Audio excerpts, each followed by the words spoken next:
내 고향, 나의 인생거리 여수가 텅텅 비었습니다. 개미 새끼 한 마리 안 보여요. 휴일 낮인데 개미 새끼 한 마리 보이지 않습니다. 저기 셔터 내린 상가가 보이십니까? 저게 제 겁니다. 10년째 임차인 한 명 못 구했습니다. 저는 서울에서 변호사로 30년을 살았습니다. 법정에서 수천 건의 재판을 이겼고 의뢰인의 재산을 지켜주는 게 제 일이었습니다. 그런 제가 정작 제 노후는 지키지 못했습니다. 1994년 사법시험 합격 통지서를 받아들던 그날의 감격이 아직도 생생합니다. 평생 남의 돈 문제를 해결해 주다가 67의 제 돈 문제 앞에서 무릎을 꿇었습니다. 퇴직금 6억, 30년 모은 돈입니다. 지금 그 상가 시세가 얼마인 줄 아십니까? 1억 5천만 원에도 팔리지 않습니다. 4분의 1 토막이 났는데도 사겠다는 사람이 없습니다. 오늘 이 사연을 끝까지 들어주십시오. 당신이 지금 바라보고 있는 그 건물, 그 상가, 그 투자처가 10년 뒤에 제 상가처럼 되지 않으리란 보장이 없습니다. 제 실수를 거울 삼아 주십시오. 그것만이 제가 이 치욕스러운 이야기를 꺼내는 이유입니다. 30년의 무게. 1994년 가을이었습니다. 서울 관악구 신림동. 당시 고시촌이라 불리던 그 동네 골목에서 저는 합격자 명단을 들여다보고 있었습니다. 흐린 날이었는데 제 이름 석자가 또렷하게 보였습니다. 손이 떨렸습니다. 숨이 막혔습니다. 7년을 준비했습니다. 22살에 시작해서 29에 붙었습니다. 아버지한테 전화를 걸었습니다. 여수 바닷가에서 평생 어선을 몰던 아버지였습니다. 전화기 너머로 파도 소리가 들렸습니다. 아버지는 말이 없었습니다. 한참을 그렇게 있다가 그래, 잘했다 한마디 하고 끊었습니다. 아버지는 원래 말이 없는 분이었습니다. 하지만 그날 전화를 끊고 나서 우셨다는 걸 나중에 어머니한테 들었습니다. 저는 그해 겨울 사법연수원에 들어갔습니다. 2년 뒤 연수원을 수료하고 서울의 한 대형 로펌에 입사했습니다. 키가 70층은 되어 보이는 빌딩이었습니다. 엘리베이터를 타고 올라가는데 귀가 멍했습니다. 여수 바닷가에서 자란 어촌 청년이 서울 한복판 고층 빌딩에 출근하고 있다는 사실이 믿기지 않았습니다. 처음 맡은 사건은 부동산 분쟁이었습니다. 70억짜리 건물 소유권을 두고 형제들이 싸우는 사건이었습니다. 서류가 박스로 12개였습니다. 밤새 서류를 읽었습니다. 새벽 4시에 사무실 바닥에서 잠들었다가 6시에 일어나 다시 서류를 읽었습니다. 2년차 때 그 사건을 이겼습니다. 선배 변호사가 제 어깨를 두드렸습니다. 자네 이거 할 줄 아네? 그때부터 부동산 전문 변호사로 경력을 쌓기 시작했습니다.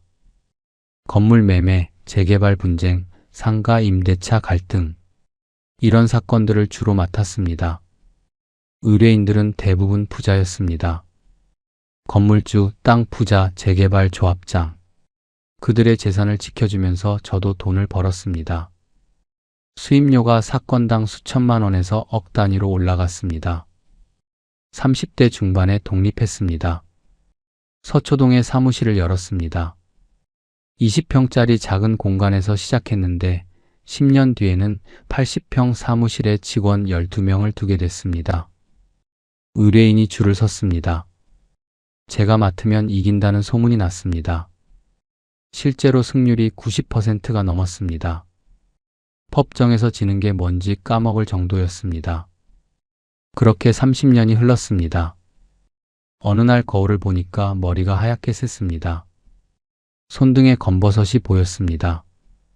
아침에 일어나면 허리가 뻣뻣했습니다. 65이 됐습니다. 은퇴를 생각할 나이였습니다. 아내가 어느 날 저녁에 물었습니다. 여보, 언제까지 할 거야?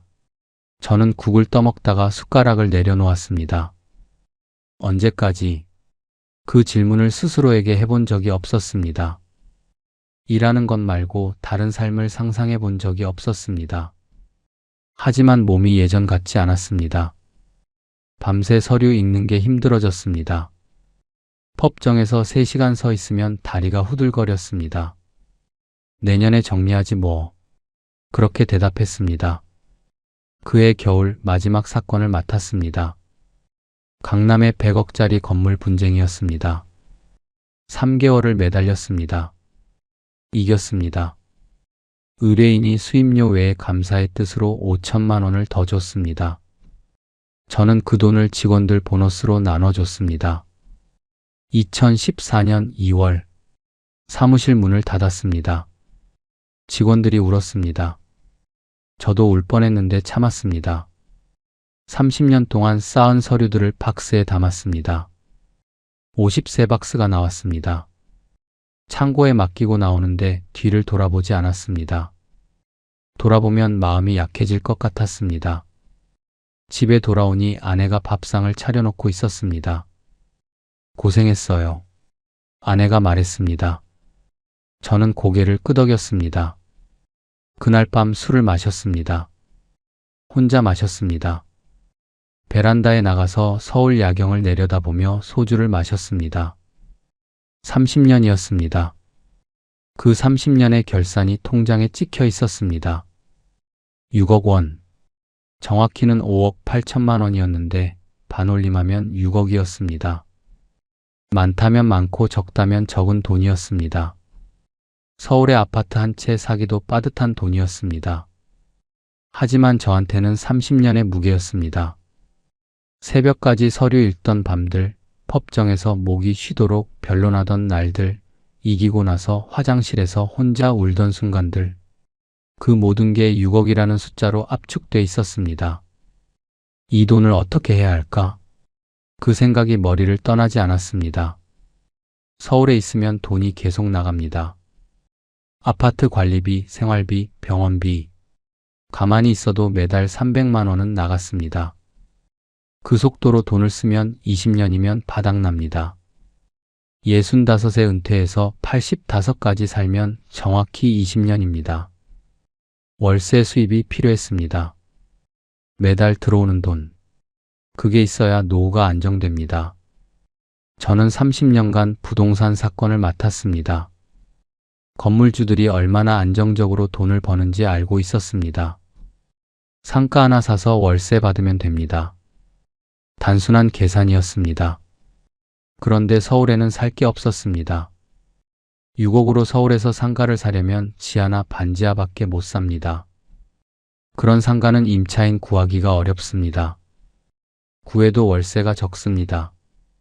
강남은 꿈도 못 꿉니다. 마포, 성동 이런 데도 20억은 있어야 제대로 된 상가를 삽니다. 지방으로 눈을 돌렸습니다. 부산, 대구, 광주 여러 도시를 검색해 봤습니다. 그러다가 문득 여수가 떠올랐습니다. 여수, 제 고향입니다. 아버지가 어선을 몰던 바다, 어머니가 생선을 손질하던 부둣가, 어릴 때 뛰놀던 골목, 바다 냄새, 갈매기 소리, 그 모든 기억이 한꺼번에 밀려왔습니다. 저는 22살에 서울로 올라온 뒤로 명절 때 말고는 여수에 가본 적이 없었습니다. 부모님은 이미 돌아가셨고 형제들도 뿔뿔이 흩어졌습니다. 하지만 여수는 여전히 제 고향이었습니다. 그해 3월, 저는 아내에게 말했습니다. 여수에 한번 내려가 보자. 돈 자랑하지 마라. 여수행 KTX를 탔습니다. 서울역에서 출발해서 2시간 반. 창밖으로 풍경이 바뀌었습니다. 회색 빌딩 숲이 사라지고 초록 논밭이 펼쳐졌습니다. 터널을 지나자 바다가 보였습니다. 푸른 바다. 그 위에 점점이 떠있는 섬들.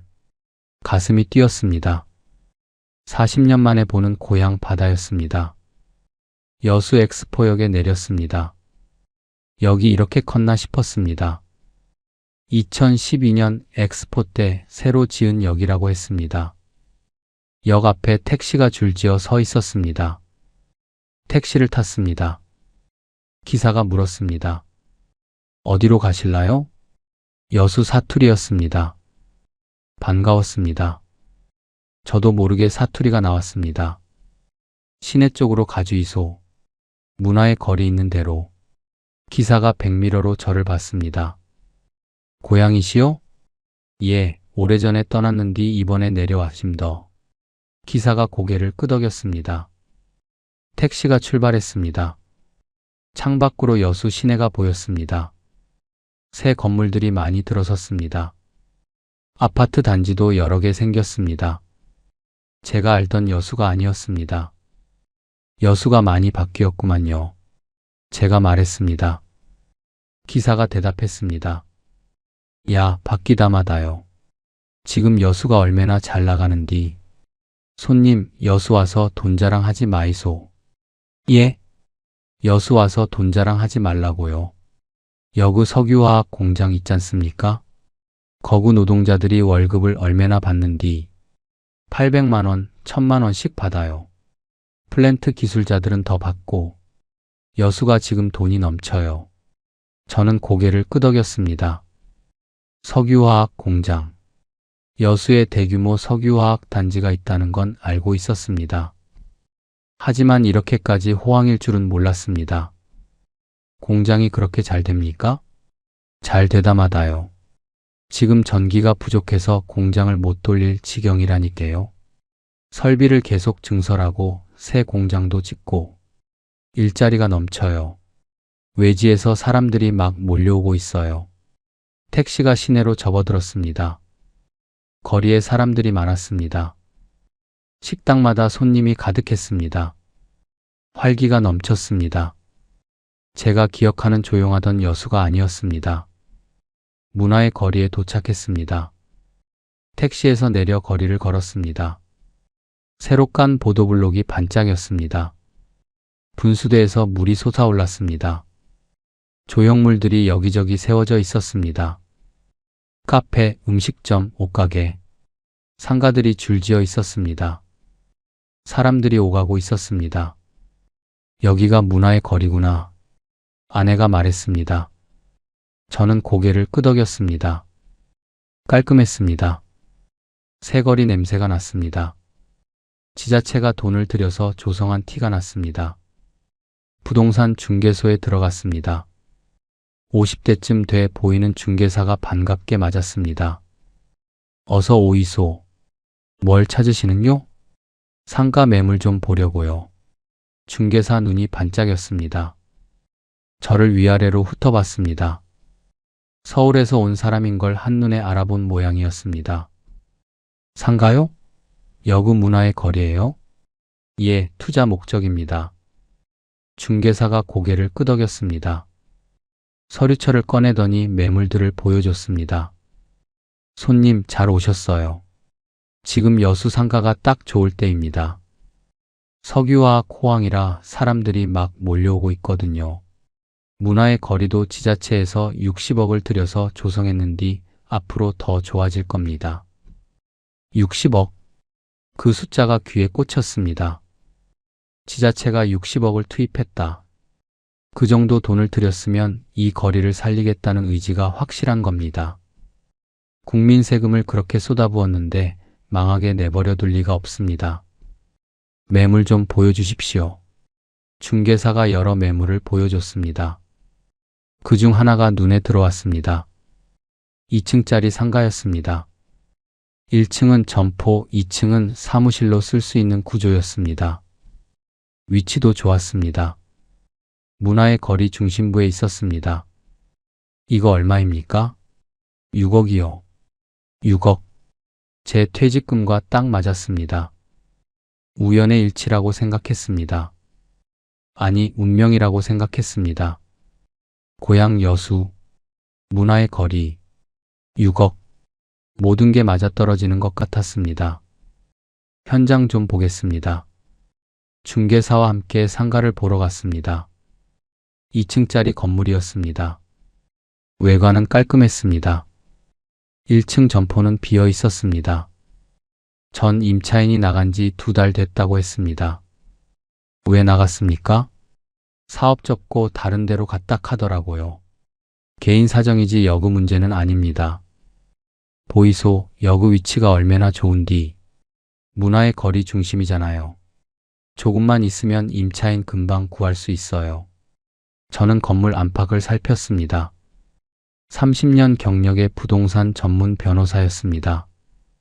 건물 보는 눈은 있었습니다. 구조는 괜찮았습니다. 하자도 눈에 띄지 않았습니다. 밖으로 나와서 거리를 다시 둘러봤습니다. 점심때라 그런지 사람들이 많았습니다. 직장인들이 식당으로 들어가고 있었습니다. 작업복 입은 노동자들도 보였습니다. 플랜트 노동자들인 것 같았습니다. 저 사람들이 여기서 밥 먹고 술 마시고 하는 겁니까? 그럼요. 석유화학 공장 노동자들이 여기 많이 와요. 월급날 되면 난리입니다. 술집마다 사람이 꽉 차요. 저는 고개를 끄덕였습니다. 수요가 있었습니다. 노동자들이 돈을 쓸어 오는 거리였습니다. 지자체가 60억을 들여서 조성한 거리였습니다. 나쁘지 않았습니다. 아내가 제 팔을 잡았습니다. 여보, 좀 더 알아보고 결정하는 게 어때요? 아내 말이 맞았습니다. 더 알아봐야 했습니다. 다른 매물도 비교해 봐야 했습니다. 시장 조사도 해야 했습니다. 저는 30년간 의뢰인들에게 항상 그렇게 조언했습니다. 서두르지 마십시오. 충분히 알아보고 결정하십시오. 하지만 그날 저는 이상하게 마음이 급했습니다. 여기 좋아 보이는데? 제가 말했습니다. 아내가 걱정스러운 눈으로 저를 봤습니다. 그래도 좀 더 생각해보자. 6억이 작은 돈이 아니잖아. 맞는 말이었습니다. 하지만 저는 이미 마음이 기울어 있었습니다. 고향에 투자한다는 생각이 저를 사로잡고 있었습니다. 여수에서 돈 자랑하지 말라. 택시 기사의 말이 계속 맴돌았습니다. 이렇게 호황인 도시에 투자하면 손해볼 리가 없었습니다. 그날 밤 여수 시내 모텔에서 잠을 잤습니다. 창문을 열자 바다 바람이 들어왔습니다. 짭조름한 냄새, 파도 소리, 어릴 때 맡던 그 냄새였습니다. 가슴이 뭉클했습니다. 40년 만에 고향에 돌아온 거였습니다. 아내가 옆에서 말했습니다. 여보, 여기 정말 좋네. 바다가 이렇게 가까울 줄 몰랐어. 서울에서 2시간 반밖에 안 걸려. 나중에 여기 자주 오면 되지. 그러게. 상가 사면 관리하러 자주 내려와야겠다. 저는 웃었습니다. 아내도 마음이 움직이고 있었습니다. 다음 날 아침, 다시 문화의 거리에 갔습니다. 아침 시간이라 한산했습니다. 하지만 점포들은 하나둘 문을 열고 있었습니다. 청소하는 사람들이 보였습니다. 평범한 아침 풍경이었습니다. 저는 거리를 천천히 걸었습니다. 상가 하나하나를 살폈습니다. 영업 중인 가게들, 비어있는 가게들, 비어있는 곳이 몇 군데 있었습니다. 하지만 그건 자연스러운 공실이라고 생각했습니다. 어느 상권이든 공실은 있습니다. 중요한 건 전체적인 분위기였습니다. 그리고 전체적인 분위기는 나쁘지 않았습니다. 오전 11시쯤 사람들이 하나둘 나타나기 시작했습니다. 점심시간이 가까워지자 거리가 활기를 띠었습니다. 식당들 앞에 줄이 서기 시작했습니다. 봐, 사람 많잖아. 제가 아내에게 말했습니다. 아내는 고개를 끄덕였습니다. 그러게. 생각보다 활발하네. 저는 결심을 굳혔습니다. 여기다. 여기 사자. 고향 땅에 투자하는 거다. 지자체가 60억을 들여서 조성한 거리다. 석유화학 호황으로 사람들이 몰려오고 있다. 실패할 리가 없다. 부동산 중개소로 돌아갔습니다. 중개사가 웃으며 맞았습니다. 결정하셨습니까? 예, 사겠습니다. 계약서에 도장을 찍었습니다. 손이 떨리지 않았습니다. 오히려 담담했습니다. 30년간 수천 건의 계약서를 검토했습니다. 이번엔 제 계약서였습니다. 특약 조항을 꼼꼼히 읽었습니다. 문제될 건 없었습니다. 축하드립니다. 중개사가 악수를 청했습니다. 저는 중개사 손을 잡았습니다. 아내도 옆에서 웃고 있었습니다. 결정하고 나니 후련했습니다. 30년 모은 돈에 쓸 곳을 찾은 것 같았습니다. 계약금 6천만 원을 먼저 치렀습니다. 한 달 뒤에 잔금 5억 4천만 원을 치르기로 했습니다. 그 사이에 등기 준비를 하면 됩니다. 복잡한 절차는 아니었습니다. 저는 이런 일을 30년간 해왔습니다. 서울로 돌아오는 기차 안에서 아내가 물었습니다. 여보, 정말 잘한 거 맞지? 당연하지. 여수가 지금 얼마나 잘 나가는데? 그래도 6억이잖아. 우리 전 재산인데. 저는 아내 손을 잡았습니다. 걱정 마. 내가 30년간 부동산만 봤어. 여수 상가 지금 사면 최소 손해는 안 봐. 아내는 고개를 끄덕였습니다. 저를 믿었습니다. 30년간 법정에서 이겨온 남편이니까요. 한 달 뒤 잔금을 치렀습니다. 5억 4천만 원. 통장에서 돈이 빠져나가는 걸 보면서 이상한 기분이 들었습니다. 30년의 무게가 숫자로 빠져나가는 느낌이었습니다. 하지만 그건 돈이 사라진 게 아니라 자산으로 바뀐 거라고 스스로를 다독였습니다. 등기가 완료됐습니다. 여수시 문화의 거리에 있는 2층짜리 상가. 이제 제 이름으로 돼 있었습니다. 등기부등본을 들여다봤습니다. 제 이름 석자가 선명했습니다. 기분이 묘했습니다. 서울에서 태어나 서울에서 평생을 살았는데 고향 여수에 건물을 갖게 됐습니다. 이제 임차인만 구하면 되겠네. 아내가 말했습니다. 저는 고개를 끄덕였습니다. 임차인, 월세를 내줄 사람, 그 사람만 구하면 매달 돈이 들어옵니다.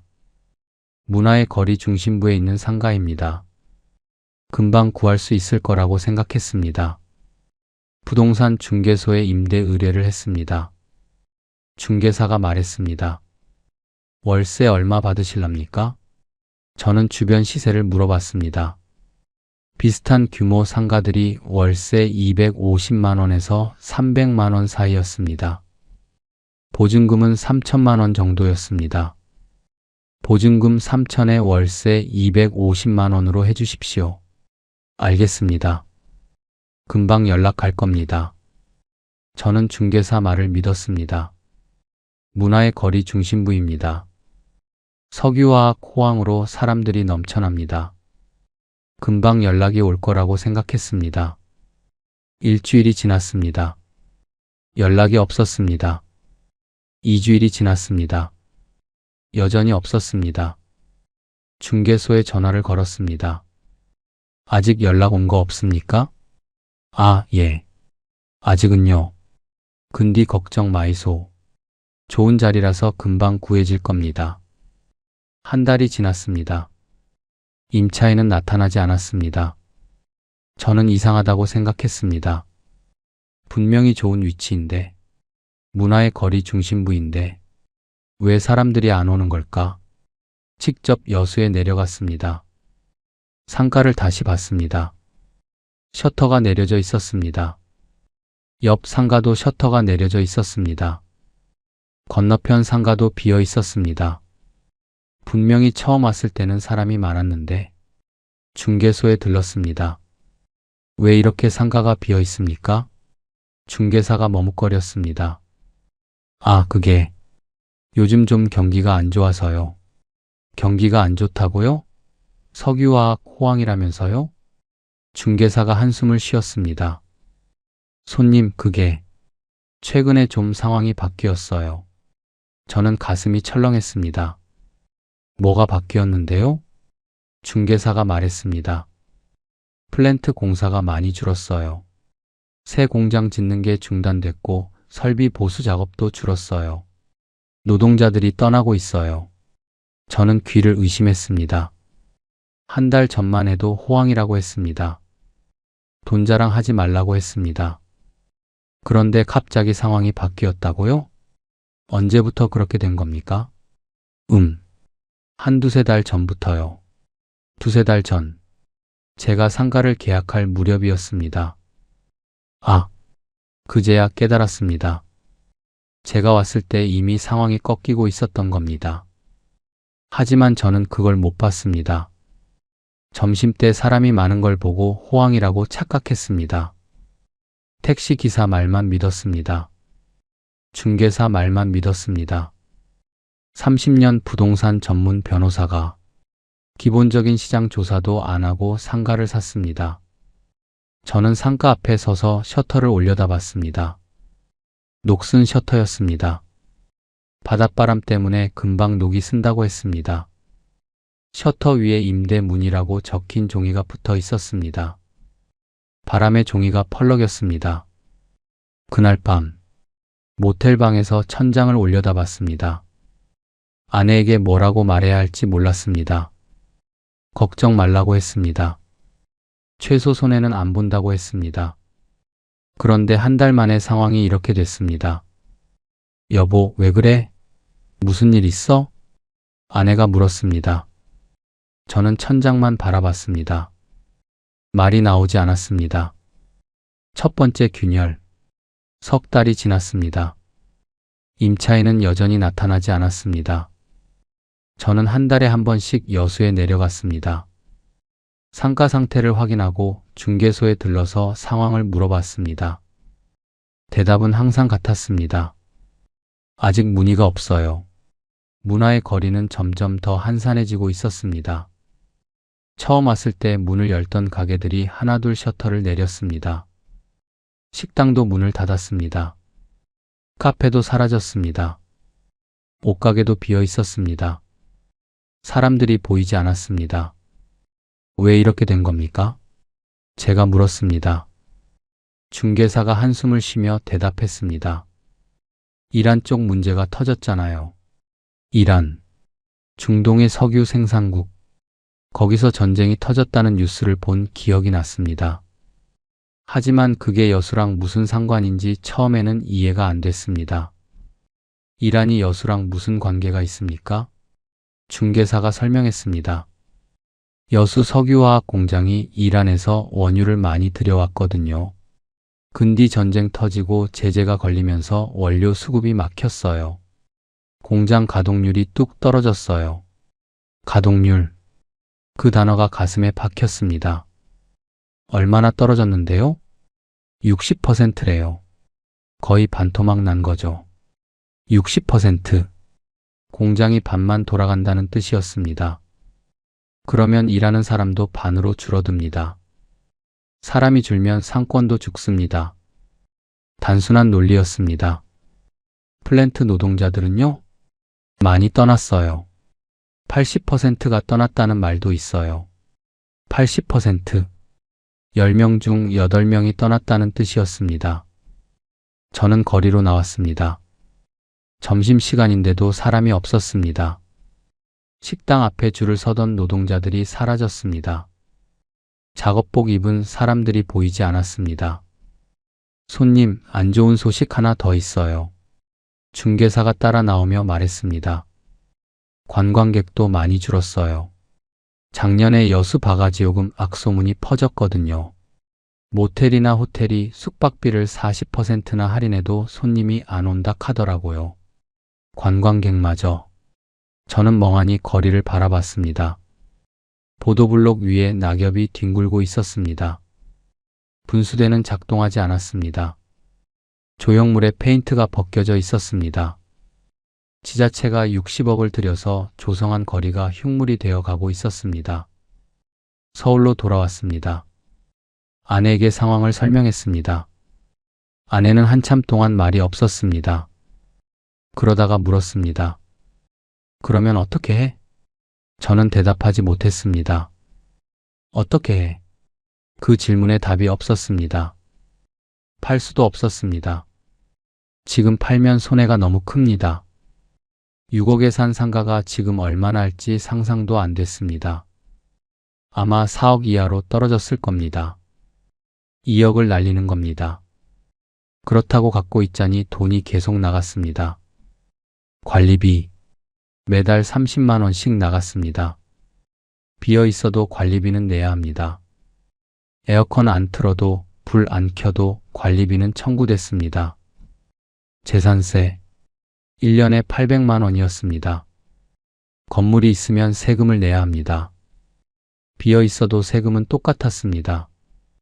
종합부동산세는 없었습니다. 단독 상가라서. 하지만 건강보험료가 올랐습니다. 건물 소유하니까 재산이 잡혔습니다. 매달 20만 원씩 더 나갔습니다. 계산해 봤습니다.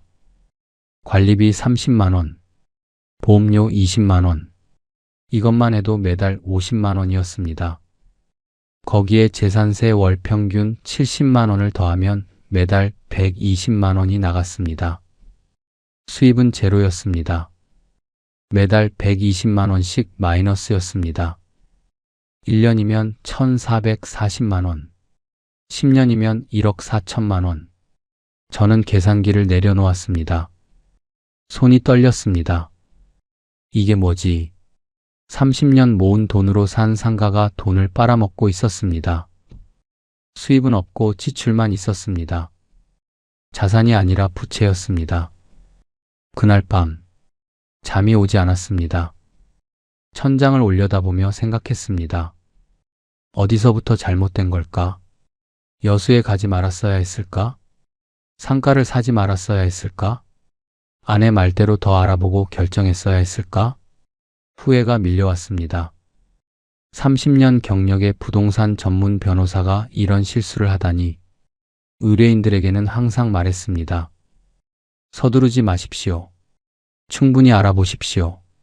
감정에 휘둘리지 마십시오. 저는 정작 제 일에서는 그 원칙을 지키지 않았습니다. 고향이라는 감정에 휘둘렸습니다. 호황이라는 말에 서둘렀습니다. 충분히 알아보지 않았습니다. 창밖으로 서울 야경이 보였습니다. 수백만 개의 불빛이 반짝이고 있었습니다. 저 불빛들 아래에서 사람들이 살고 있습니다. 각자의 삶을 살고 있습니다. 그 중에 저처럼 실수한 사람이 얼마나 될까요? 아내가 옆에서 잠들어 있었습니다. 아내 얼굴을 바라봤습니다. 주름이 많아졌습니다. 흰머리도 늘었습니다. 30년을 함께 산 아내였습니다. 저를 믿고 따라온 아내였습니다. 미안했습니다. 미안해. 작게 말했습니다. 아내는 듣지 못했습니다. 잠들어 있었으니까요. 무너지는 호황. 1년이 지났습니다.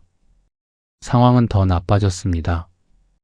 여수 석유화학단지의 경기는 회복되지 않았습니다. 오히려 더 악화됐습니다. 국제 유가가 출렁이고 중국산 저가 제품이 밀려들고 환율까지 불안정해졌습니다. 공장 가동률은 60%에서 더 떨어져서 50% 아래로 내려갔습니다. 플랜트 노동자들은 거의 다 떠났습니다. 처음에는 80%가 떠났다고 했는데 지금은 90%가 떠났다고 합니다. 남은 사람들도 언제 떠날지 모릅니다. 일이 없으니까요. 문화의 거리는 유령의 거리가 됐습니다. 제가 한 달에 한 번씩 내려갈 때마다 셔터 내린 상가가 늘어났습니다. 처음에는 10개 중 3개가 비어 있었습니다. 1년 뒤에는 10개 중 7개가 비어 있었습니다. 손님, 솔직히 말씀드릴게요. 중개사가 어느 날 저를 불러 세웠습니다. 임차인 구하기 힘들어요.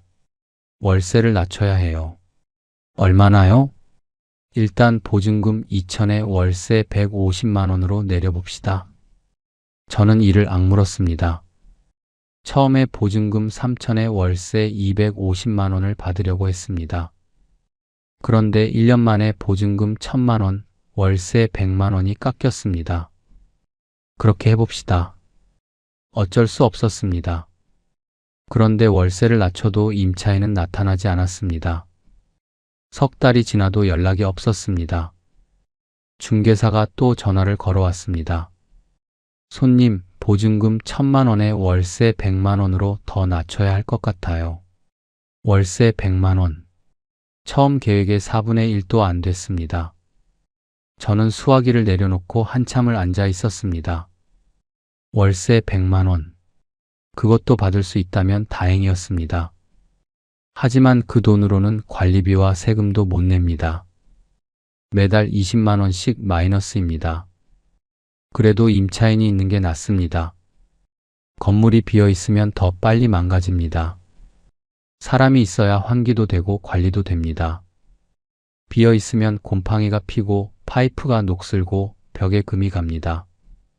좋습니다. 그렇게 해주십시오. 저는 동의했습니다. 그런데 이번에도 임차인이 나타나지 않았습니다. 6달이 지나도 연락이 없었습니다. 중개사가 또 전화를 걸어왔습니다.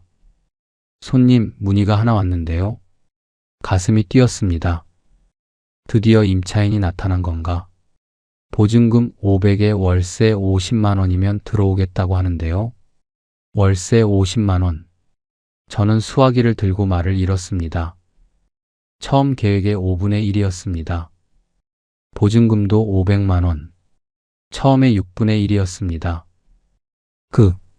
그게 최선입니까? 지금 여기 상황이 그래요. 이 조건이라도 받아야 비어있는 것보단 낫잖아요. 저는 한참을 고민했습니다. 50만 원. 관리비 30만 원을 빼면 20만 원 남습니다. 거기서 보험료 인상분 20만 원을 빼면 제로입니다. 재산세까지 생각하면 여전히 마이너스입니다. 하지만 비어있는 것보다는 나았습니다. 알겠습니다. 들여보내 주십시오. 그렇게 첫 임차인이 들어왔습니다. 상가를 산 지 1년 반 만이었습니다. 30대 초반의 젊은 여자였습니다. 네일샵을 열겠다고 했습니다. 여기서 잘 되겠어요? 제가 물었습니다. 젊은 여자가 대답했습니다. 글쎄요. 일단 해봐야죠. 월세가 싸니까. 그 말이 가슴에 박혔습니다. 저는 상가를 산 지 2년 만에 처음으로 월세를 받았습니다. 50만 원. 통장에 찍힌 숫자를 보면서 웃어야 할지 울어야 할지 몰랐습니다. 버티는 시간. 네일샵은 1년을 버텼습니다. 젊은 여자는 열심히 일했습니다. 매달 월세를 꼬박꼬박 냈습니다. 밀린 적이 한 번도 없었습니다. 저는 감사했습니다. 적어도 건물이 비어 있지 않으니까요. 그런데 1년 뒤에 연락이 왔습니다. 사장님, 저 나가야 할 것 같아요. 왜요? 무슨 일 있어요?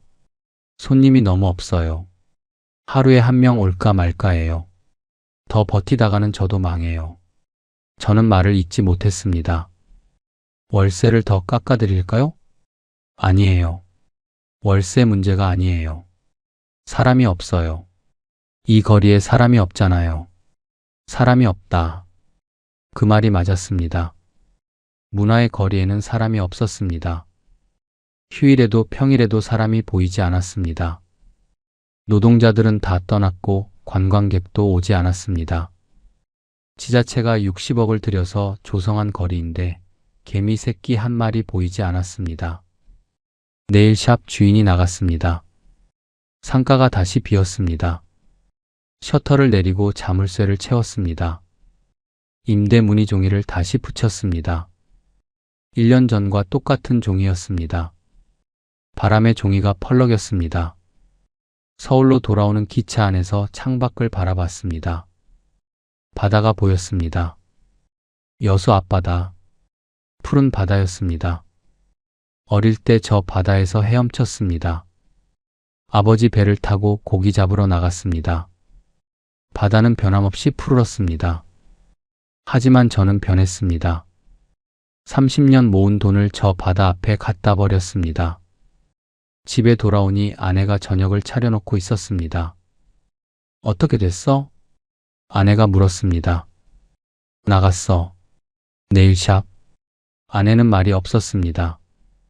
밥상에 앉아서 밥을 먹었습니다. 젓가락질을 하는데 손이 떨렸습니다. 숟가락으로 바꿔 들었습니다. 여보, 팔자. 아내가 말했습니다. 뭘? 상가. 손해보더라도 팔자. 저는 숟가락을 내려놓았습니다. 지금 팔면 반토막이야. 3억도 못 받아. 그래도 들고 있으면 계속 돈이 나가잖아. 관리비, 세금.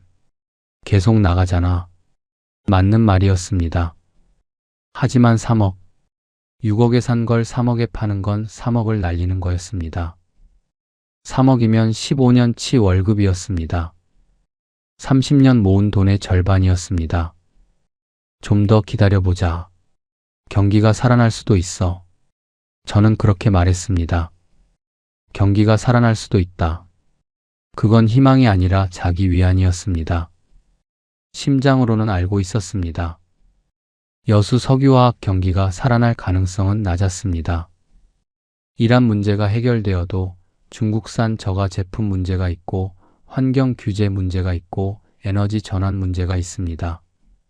하지만 머리로는 인정하기 싫었습니다.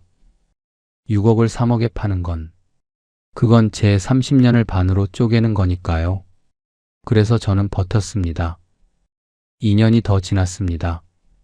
상가는 계속 비어 있었습니다. 가끔 문의가 오기도 했습니다. 하지만 월세를 너무 낮게 부르거나 아예 무상 임대를 요구하거나 한두 달 보다가 안 되면 나가겠다는 사람들 뿐이었습니다. 관리비는 계속 나갔습니다. 재산세도 계속 나갔습니다. 보험료도 계속 나갔습니다. 3년 동안 약 4천만 원이 나갔습니다. 수입은 네일샵이 있던 1년 동안 받은 600만 원 뿐이었습니다. 3,400만 원 적자였습니다. 제 통장 잔고가 줄어들었습니다. 은퇴할 때 6억이 있었습니다. 상가에 6억을 넣었으니까 통장에는 거의 남지 않았습니다. 그래도 연금이 조금 있었고 적금이 조금 있었습니다. 합쳐서 2억 정도 있었습니다. 그런데 3년 동안 5천만 원이 나갔습니다. 생활비 3천만 원, 상가 유지비 3,400만 원, 합쳐서 6,400만 원, 임대 수입 600만 원을 빼면 5,800만 원 적자였습니다. 2억에서 6천만 원이 줄었습니다. 1억 4천만 원 남았습니다. 이 속도로 가면 7년 뒤에 바닥납니다. 저는 75이 됩니다. 아내는 72 됩니다. 그때 돈이 없으면 생각만 해도 무서웠습니다. 마지막 희망. 5년이 됐습니다. 상가를 산 지 5년. 임차인은 네일샵 1년 빼고는 한 번도 없었습니다. 4년 동안 상가는 비어 있었습니다. 셔터는 녹슬었습니다. 외벽에 금이 갔습니다. 계단에 잡초가 자랐습니다. 저는 결심했습니다. 팔자. 더 이상 버틸 수 없었습니다. 통장 잔고가 1억 아래로 떨어졌습니다. 생활비와 유지비가 계속 나갔습니다. 이 속도로 가면 3, 4년 안에 바닥납니다. 부동산 중개소에 전화를 걸었습니다. 상가 팔고 싶습니다. 중개사가 한숨을 쉬었습니다. 손님, 솔직히 말씀드릴게요. 지금 이 동네 상가 사려는 사람 없어요. 얼마든지요. 얼마라도 팔겠습니다. 얼마라도요? 예. 2억이라도 좋습니다. 6억에 산 걸 2억에 파는 겁니다. 4억을 날리는 겁니다. 하지만 어쩔 수 없었습니다. 들고 있으면 계속 돈이 나갑니다. 건물은 계속 망가집니다. 중개사가 말했습니다. 일단 내놓아 볼게요. 근데 솔직히 2억도 쉽지 않아요. 2억도 쉽지 않다. 가슴이 무너졌습니다. 6억에 산 건물이 2억도 안 된다. 어떻게 이렇게 됐을까? 5년 전만 해도 돈 자랑하지 말라던 여수였습니다. 석유화학 호황으로 돈이 넘친다던 여수였습니다. 지자체가 60억을 투입해서 조성한 문화의 거리였습니다. 지금은 유령의 거리입니다. 사람이 없습니다. 개미도 없습니다. 쥐새끼도 없습니다. 먹을 게 없으니까 동물도 안 옵니다. 석 달이 지났습니다. 연락이 없었습니다. 6개월이 지났습니다. 여전히 없었습니다. 중개소에 전화를 걸었습니다. 문의 온 거 없습니까? 아, 손님. 한 건 있긴 한데요. 얼마요? 1억 5천이요. 1억 5천. 6억에 산 건물이 1억 5천입니다. 4분의 1입니다. 4억 5천만 원이 허공에 사라지는 겁니다. 그 사람한테 연락해 봐 주십시오. 저는 그렇게 말했습니다. 아내에게 전화를 걸었습니다. 여보, 상가 팔릴 것 같아. 정말? 얼마에? 1억 5천. 아내가 말이 없었습니다. 한참 뒤에 대답했습니다. 그래도 팔아. 더 떨어지기 전에. 맞는 말이었습니다. 지금 안 팔면 내년에는 1억도 안 될 수 있습니다. 문화의 거리는 계속 망가지고 있습니다. 지자체는 손을 놨습니다. 상권은 완전히 죽었습니다. 그런데 일주일 뒤에 중개사한테 전화가 왔습니다. 손님, 그 사람 마음이 바뀌었대요.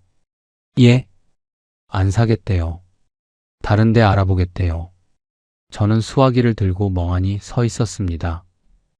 1억 5천에도 안 판다고, 4분의 1 가격에도 안 산다고. 그 뒤로도 여러 번 문의가 왔습니다. 하지만 다들 현장을 보고는 고개를 저었습니다. 너무 낡았다. 위치가 안 좋다. 상권이 죽었다. 이유는 다 달랐지만 결론은 같았습니다. 안 산다. 5년이 지나고 6년이 지나고 7년이 지났습니다.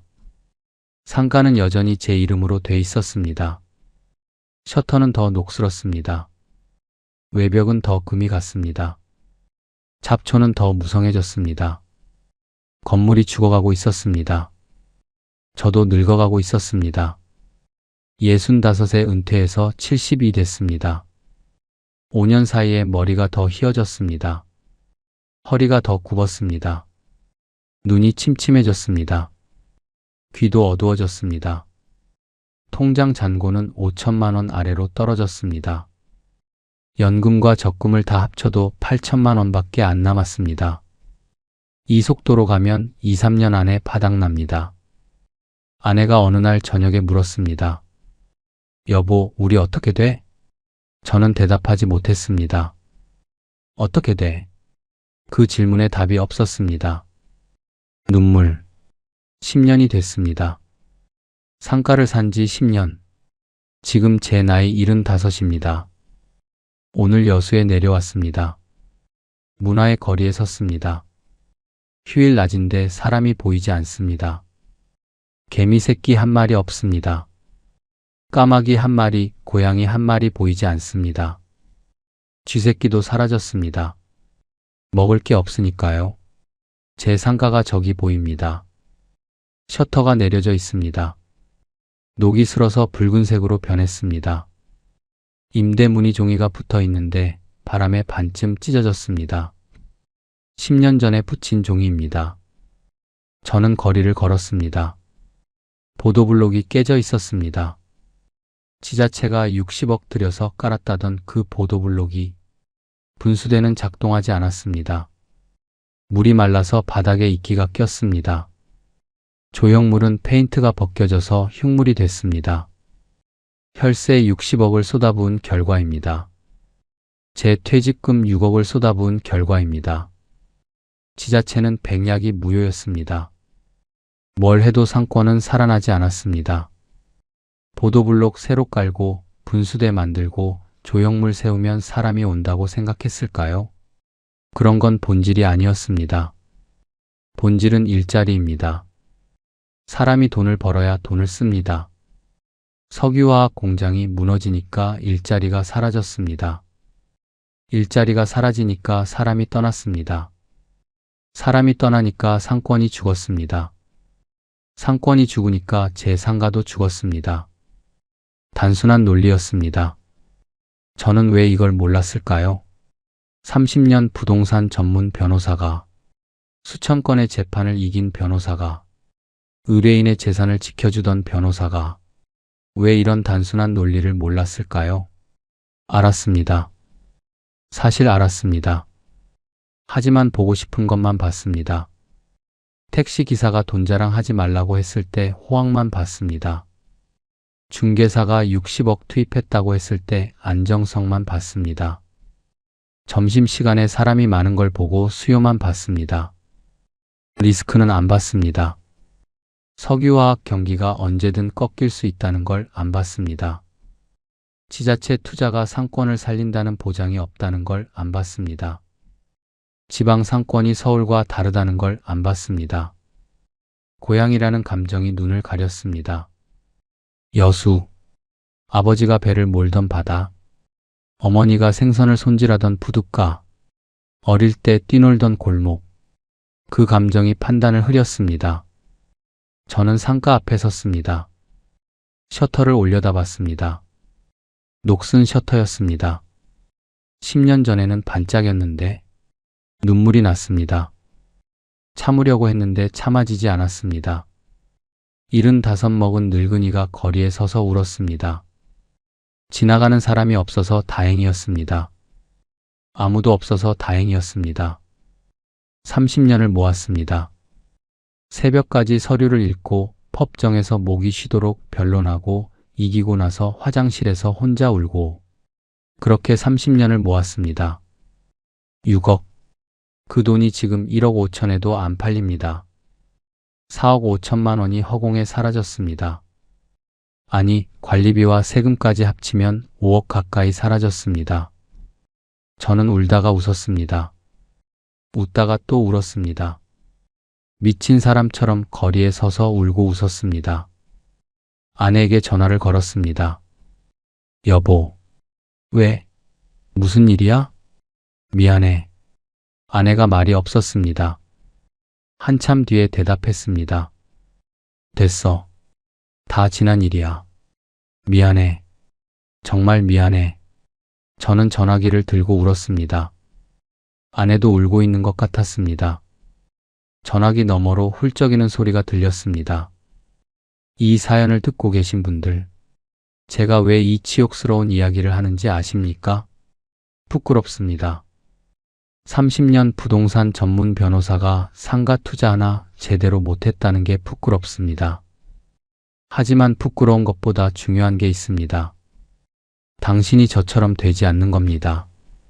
지금 당신이 투자하려는 그 상가, 지금 당신이 바라보고 있는 그 건물, 10년 뒤에 제 상가처럼 되지 않으리란 보장이 있습니까? 지자체가 돈을 투입한다고 상권이 살아나지 않습니다. 보도블록 새로 깔고 분수대 만든다고 사람이 오지 않습니다. 본질은 일자리입니다. 그 지역에 일자리가 있는지, 그 일자리가 앞으로도 유지될지 그걸 봐야 합니다. 고향이라는 감정에 속지 마십시오. 호황이라는 말에 서두르지 마십시오. 충분히 알아보십시오. 최소 1년은 지켜보십시오. 경기 사이클을 확인하십시오. 그 지역의 주력 산업이 뭔지, 그 산업의 전망이 어떤지, 거기 투자해도 되는지 확인하십시오. 저는 그걸 안 했습니다. 30년 부동산 전문 변호사인데 그걸 안 했습니다. 그래서 지금 여기 서서 울고 있습니다. 여수 문화의 거리. 휴일 낮인데 개미 새끼 한 마리 보이지 않습니다. 저기 셔터 내린 상가가 보이십니까? 저게 제 겁니다. 10년째 임차인 한 명 못 구했습니다. 이 사연을 끝까지 들어주셨다면 댓글 하나만 남겨주십시오. 조심하겠습니다. 그 한마디면 됩니다. 당신의 그 한마디가 누군가의 6억을 지켜줄 수도 있습니다. 저처럼 되지 마십시오. 제발, 저처럼 되지 마십시오.